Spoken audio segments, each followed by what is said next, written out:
Welcome to the Real News Network. I'm Paul Jay in Washington. The price of food and oil and other commodities, according to most people that study the issue, is greatly affected by speculation. Of course, you can find this being said not just by people who are hungry, to whom it's a matter of life and death. Even by airline executives and even oil executives have said that speculation comprises a big piece of creating price bubbles. Well, a fight has broken out whether or not to control some of this speculation, and it's taking place in Doha, Qatar, where meetings of the United Nations Conference on Trade and Development are taking place. Countries of the South are saying they need control over the financialization of food, particularly, and other commodities. Countries of Europe, North America in particular, are saying no. So what's taking place and what's the importance of this fight at UNCTAD? Now joining us to talk about this is Vijay Prashad. Vijay is a professor of international studies at Trinity College. Amongst his many books are The Darker Nations, A People's History of the Third World, and Arab Spring, Libyan Winter. He joins us now from Hartford, Connecticut. Thanks very much for joining us again, Vijay. Thank you.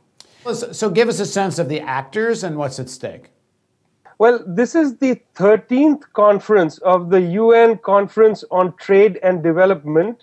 The UNCTAD, it's a major UN body, was created in 1964. The previous conference, held in Accra, Ghana in 2008, took place in the summer. It took place before the full flow of the financial crisis. So in many ways, this conference, the 13th one, held in Doha, Qatar, is the first conference after the financial crisis. And here, the main debate has been around the so-called mandate of this UN body. It's very important to put this in perspective. Most major multilateral institutions that study, say, the world economy, questions of trade, questions of finance, most of these organizations, such as the International Monetary Fund, the World Bank, the OECD, most of these organizations are controlled by either the United States or the Europeans, and with some input from the Japanese. But UNCTAD is the only organization which has some, at least, institutional loyalty to the other countries of the world. It is, in that sense, a institution of its member states of the UN. Now, UNCTAD is its reputation is actually pretty good in terms of sort of opposing normal neoliberal economic policies, particularly good at warning the world where this financialization is heading. Talk a bit about that history of UNCTAD in terms of the work it does in between these conferences of leaders, because that's really what's at stake, whether it's going to be able to continue this work.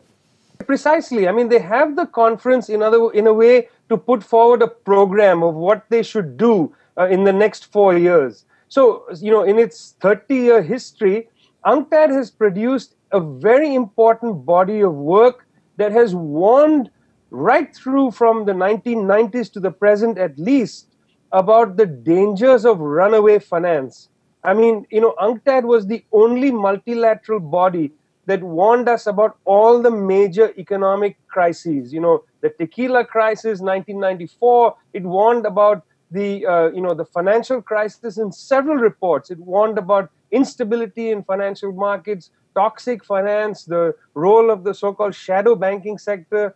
So they had produced report after report warning the world of what had basically taken place, which is that our social lives had become financialized. At the same time, the International Monetary Fund not only was championing financialization, but in the midst of crises was recommending the exact same recipe that it had recommended when there was no immediate crisis. And let me just jump in for a second. Below this video of this interview, we're going to link to some of our interviews with Heiner Flassbach, who works with UNCTAD, and you'll see the kind of work they've been doing and why this matters. Keep going, Vijay. Yeah, precisely. So at this meeting, in the run-up to this meeting, there's been a great push from the Europeans and the United States to rein in UNCTAD's mandate. In other words, to prevent UNCTAD from producing the kind of research that they've produced from 1964 onwards. Now, because there are 192 countries, as member states of the UN, the negotiations that take place to produce their final document, which in a way is their program document, it's what enables them to do the kind of research they do. To make the negotiation a little streamlined, the entire body of nations are divided into negotiating blocks. Well, the three most significant blocks, one is Group B, which is divided into two sections. One is the European Union, and the other is a group called JUZCANS, which essentially is the names Japan, the United States, Canada, New Zealand, Australia, and Switzerland. These are the groups in JUZCANS. So these two blocks are the blocks of the so-called Global North, the EU bloc and the JUZCANS blocks. And then the other block, the third block, and perhaps the most important in terms of the number of people involved here, the number of countries, this block is the G77 plus China. And in this block is 132 countries. But the G77 plus China is extremely weak block in terms of negotiations. And this JUZCANS group is the most powerful. And one of the ways in which this happens, it was counterintuitive. You'd think the bloc with the largest number of people would have the most power. But since they need to produce a consensus document, and since this is the way the negotiating process is divided up, this JUZCANS group with the United States at the center and the Swiss, in a way, wielding the red pen, have been the most forceful in trying to dictate the agenda of UNCTAD, and they would have gotten away with it at this 13th UNCTAD if two things hadn't happened.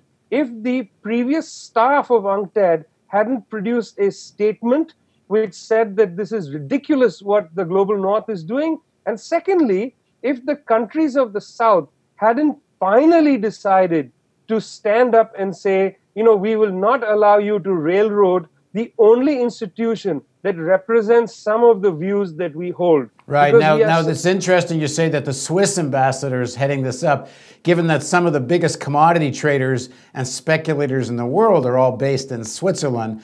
And a lot of this monopolization and speculation and hoarding that's going on, especially about food, is all being driven out of Switzerland. Companies like Glencore and others. But you mentioned the Swiss ambassador holding the red pen. You're referring to them going through the draft report and then striking things out they wanted to get rid of. Give us some examples of things that they red penned out. I mean, there are two that are absolutely egregious. One of them is there was a statement which is quite a simple statement. We're talking about hunger as a need, the addressing of hunger. In other words, this was bringing food security, which is an established principle in the Food and Agricultural Organization at the UN. It was bringing their principle of food security into the preamble of the final document. And so the Swiss essentially said, or JUZCANS groups essentially said, no, we cannot allow the eradication of hunger to be something that we stand for. So why don't they just change the name, and they should get rid of the word development? Just have it, United Nations Conference on Trade and Monopolization. Get rid of development, and then that would, at least they could be done with it. The last thing they need is temptations like that, because this is precisely what they've been trying to do. I mean, what they would really like to do is to see UNCTAD close down. And this is not a new part of the history of UNCTAD. UNCTAD from 1964 has faced opposition from the Global North. In the early years, it was the fight between the General Agreement on Trade and Tariffs and the UNCTAD group. The GATT people wanted to close down UNCTAD, and that behavior has not changed. But you asked me to give you two examples. The second is, in fact, even worse. The G77 plus China had put in a notification that perhaps we need to reassess pharmaceutical pricing, that we should think about, differential pricing, etc. That was immediately cut down. And you have to put that in the context of countries like South Africa, Brazil, India, where there has been an attempt since 2003 to create, cheaper drugs for especially things like HIV, AIDS, and other drugs to address, very serious, almost emergency level crises in these countries. So that had to be cut off. Now, one of the things that UNCTAD has been very strong at in terms of its reports and its analysis is this warning and demanding financial regulations and controlling speculation and such. And if I understand it correctly, that was a big thing for redlining out. Any mention of financial controls and regulation, UNCTAD's told stay out of it, which has in fact been one of the main things they've been working on. Oh, from 2008, I read these reports. For my sins, I read almost all the IMF reports. I read the UNCTAD reports. And, if you were relatively objective, you would see that the IMF reports don't seem to learn from each other. There's a lot of religion in the IMF reports. The UNCTAD reports, on the other hand, are very strongly empirically based. There's a lot of evidence, in the reports, and they have warned about specific concrete problems in the financial sector. So this is not just the kind of religious documents. These are very precise documents that warn about specific things. So the North has been saying that UNCTAD's writings about finance exceed the mandate of UNCTAD, and it needs to return to its mandate. So what does that mean? What it means is they would like UNCTAD to, yes, deal with the question of the financial crisis, but only in the effects of the financial crisis on the developing world.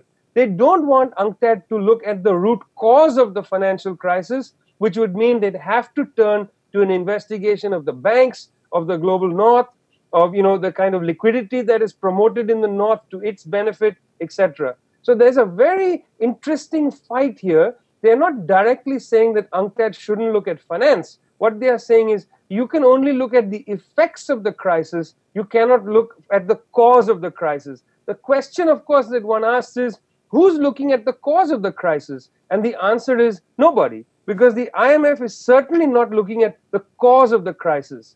So, since UNCTAD is one of the few multilateral institutions that's looking at the causal problems, is trying to help us get to the root of the problem, this is precisely what the global North does not want to see happen. And this matters to everybody. This isn't just an issue facing people of the South, because all the conditions are being prepared in terms of monopolization of actual physical ownership of commodities, which is in the hands of 5, 6 big trading companies and a few big banks. Food, oil, of course, and of course minerals as well. And all the banks are back into speculation, full speed ahead. All the worry about the 2008 and the apocalypse coming and all that, that's all been put aside, and all the banks are right back in it again, including proprietary trading and everything else. So there's a lot at stake for everybody. This isn't just a, quote unquote, third world issue, is it? I mean, look at this. While the UNCTAD meeting has been happening in Washington, D.C., the IMF had a meeting where they discussed Europe.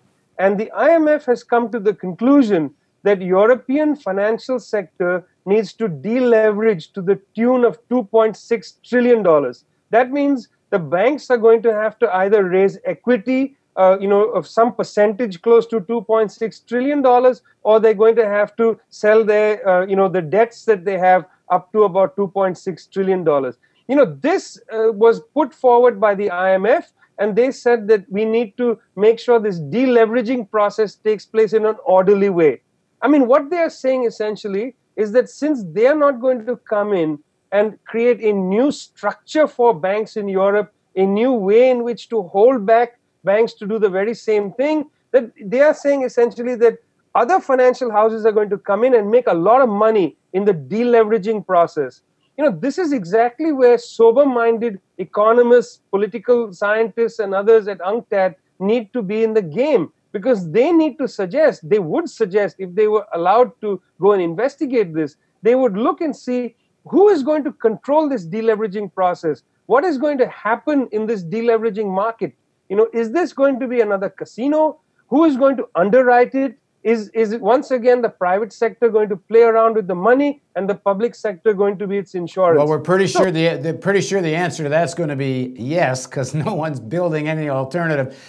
We're running out of time now, but I encourage everybody, if you want to get a sense of what UNCTAD's been doing, watch the interviews we're going to put below, and you'll see one of the reports that Mr. Flasbeck put out and his group was on the brink, and he meant on the brink of a deep global recession. And in the interview, he says that we're actually past the brink.